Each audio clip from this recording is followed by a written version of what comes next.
Greetings, siblings, and welcome to another installment of Sympathetic Vibrations. I'll be airing this outside more normal release dates as I feel that waiting a month would be irresponsible. Now, I'd like to preface this by saying this is not an argument for or against any political party, American or otherwise. I myself am proudly independent and find points of merit and points of disagreement in both the Republican and Democratic parties as a whole. Also, a disclaimer, I scripted this more than most of my recent videos just to make sure I made a thorough case. That said, let's not dance around the issue. There is serious oppression going on. It flies in the face of freedom, Christian values, equity, and equality. It invalidates the lives, rights, and freedoms of millions of U.S. citizens, transgender people, and cisgender women, and it threatens to dismantle the republic which, such as it is, has existed for over 2 centuries. I tried my hardest to give the Trump administration the benefit of the doubt. I really did. My housemates to this day are ardent Trump supporters despite being wonderful and accepting to me personally. And honestly, I blame the media and not them. The fact remains, I did not wish to make an enemy of Donald Trump or his administration, but they have made an enemy of me. A week after taking office, he signed an executive order stating that I don't exist, along with millions of trans, non-binary, and intersex individuals with the overwhelming support of both the medical community and the American people. Trans women are being sent to men's prisons, while trans men are suddenly required to use the women's restrooms to remain compliant with federal law as Trump defines it. To clarify for the uninitiated, a trans woman is someone like myself who is assigned male at birth and identifies as female, and a trans man, well, is vice versa. Needless to say, people are up in arms about this. In addition to gender-affirming healthcare and general acceptance being on the chopping block, Trump is also aggressively targeting facilities that support abortion, targeting the rights of cisgender women, or if you prefer, biological women, which, while a subject of considerable debate, are nevertheless protected by federal law. For the record, I tend pro-life, but I feel that no one incapable of conceiving and birthing a child has any horse in this race, which includes both Trump and myself. And a great deal of those to whom this policy will directly apply are beyond pissed. Given Trump's general misogynistic stance, I would expect this is just the tip of the oppressive iceberg. It gets worse. Far worse. In addition to officially denying the existence or validity of gender diversity, Trump has all but declared war on the Latino community, citizens or otherwise, who make up a large percentage of our working population, including 21% of Trump's own employees. That's 1 in 5 of people that work directly under Trump that are in the community being targeted by this. These are people he is systematically rounding up, whisking them away from their legal jurisdiction on trumped-up charges, pun intended, and sending to a Salvadorian torture prison without trial, and despite explicit sanctions from Supreme Court judges, some of whom Trump himself appointed. Yes, folks, concentration camps for racial minorities are back. And because it's happening on foreign soil, Trump feigns inability to do anything about it, even for those he admits were arrested by mistake and were officially protected against deportation to El Salvador. I remind you, Trump himself is a descendant of immigrants, and within a few generations, he himself could and should be subject to his war against homegrown terrorists, as he seems to fit the bill perfectly. With the help of Elon Musk, who, by the way, no one appointed to any sort of government office, Trump has slashed vital funding to countless humanitarian programs, both inside and outside the United States, refusing to pay money allocated by the congressional budget as is required by U.S. federal law, and firing many valuable, respectable, and long-standing government employees without cause under the guise of government efficiency.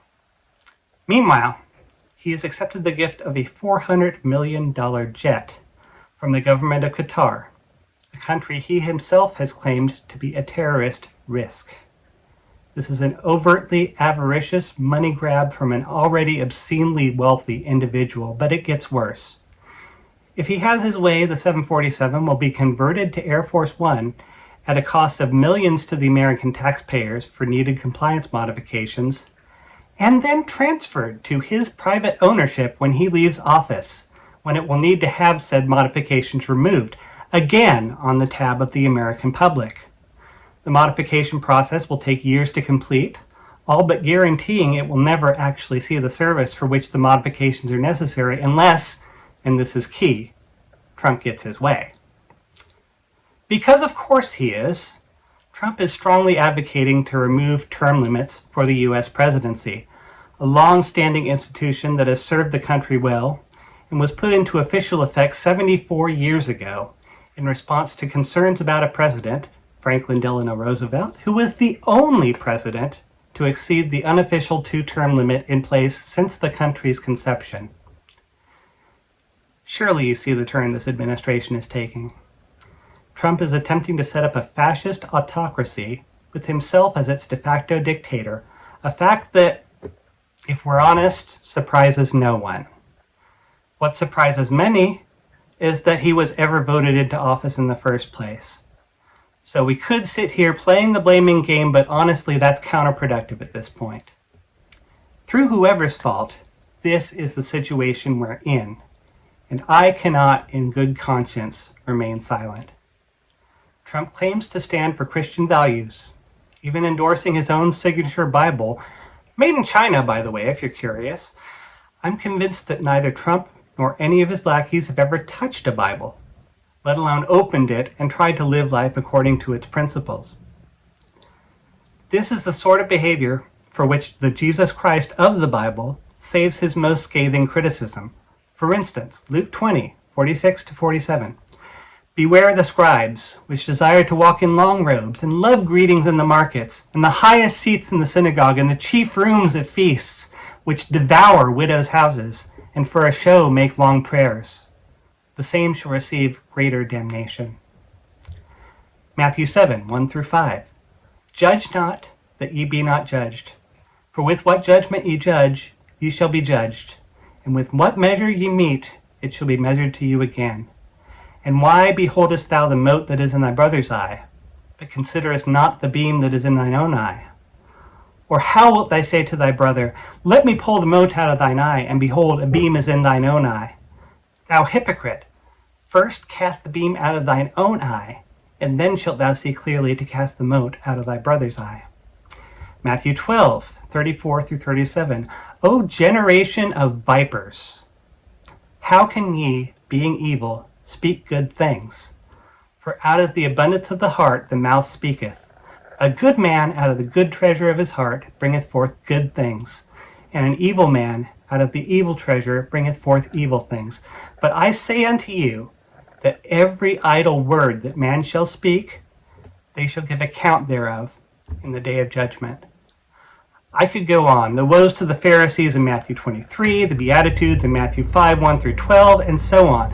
But for the sake of brevity, I'll point you toward one of my favorite Old Testament verses that many think of as a capsule spirituality guide, Micah 6:8.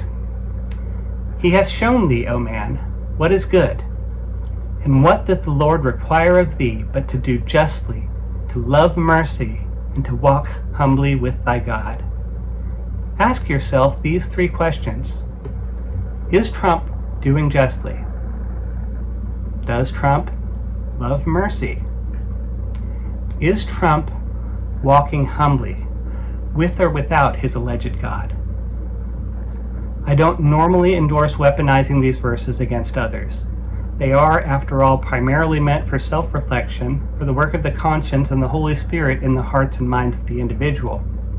However, Trump, as the leader of an arguably Christian nation, an idea he himself seems to support, is subject to higher standards of public critique and accountability, and under scrutiny, he unrepentantly doubles down and takes actions, however legal or illegal, to achieve his own ends regardless of the cost or the opposition.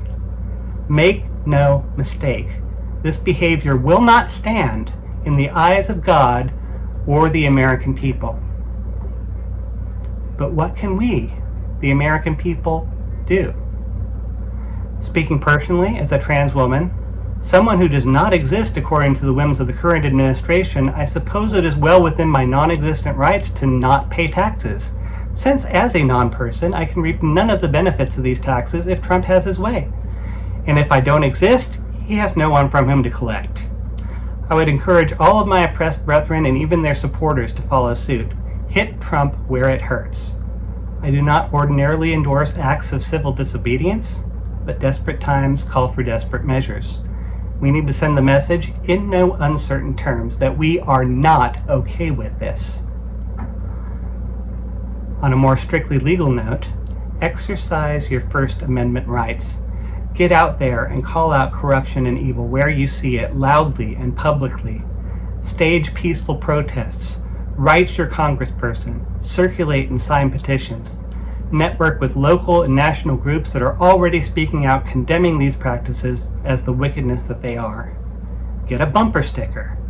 If you're in an area where your neighbor's rights are being violated, provide a place of shelter and protection insofar as you are able. Stand up for those around you who are being made enemies by the greedy politics of an overly rich totalitarian leader and his paid lackeys. We need the world, and especially Washington, to know that we are not okay with this. We need an impeachment, and soon, before more irreparable damage is done. If Trump will not go willingly, he should be forcibly removed from office for his criminal behavior. Yes, you can call this sedition. I no longer care, as it would seem I'm already an enemy of the state. Maybe a good old-fashioned coup is what we need right now. Trump tried that himself in 2021, remember? And what's good for the goose is good for the gander. I thank you all for listening to the end of this rant. I rarely get this worked up about a topic, but I'm at the point that I cannot in good conscience remain silent. Jesus weeps for the oppressed, and I have a responsibility to do whatever I can to end that oppression. I would humbly ask you to join me in this, insofar as your own conscience is convicted to do so. Farewell for now, my friends, and now more than ever, stay beautiful.